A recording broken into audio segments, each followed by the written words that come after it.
superpowers that support opposing sides in the war in Syria have proposed a way to end the violence. Russia and the United States are acting together as the conflict threatens to destabilize the region, and claims of chemical weapons use raise the prospect of international military intervention.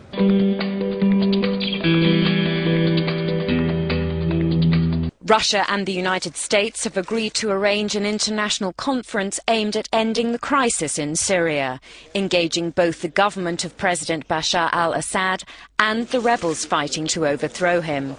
A visit by the U.S. Secretary of State John Kerry to Moscow appears to have gone some way towards bridging the gap between the two powers, who've long held opposing views on Syria. Russia's Foreign Minister Sergei Lavrov announced the decision they've made. Russia and the United States will push the Syrian government and opposition groups to reach a political resolution. We've also agreed on the need, as soon as possible, perhaps even at the end of this month, to convene an international conference to build on the one held last June in Geneva.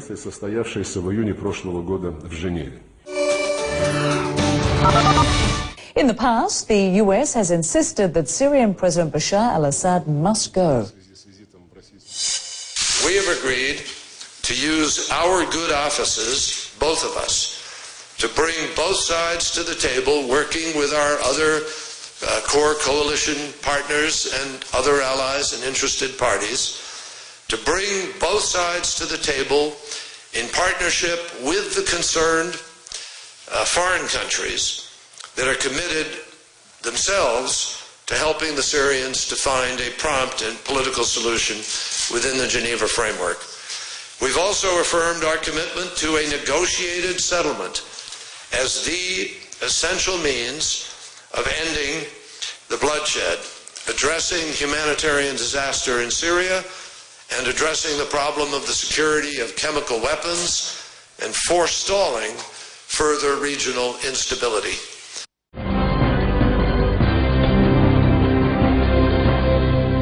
Kerry said the participants will discuss ways to implement a plan for a political transition laid out last year in Geneva.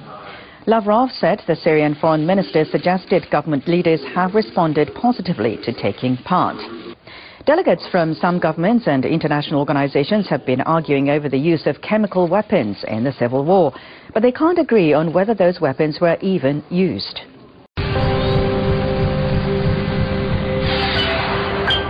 Kerry's trip to the Russian capital city comes at a time when the Obama administration is considering arming some of the opposition forces in Syria.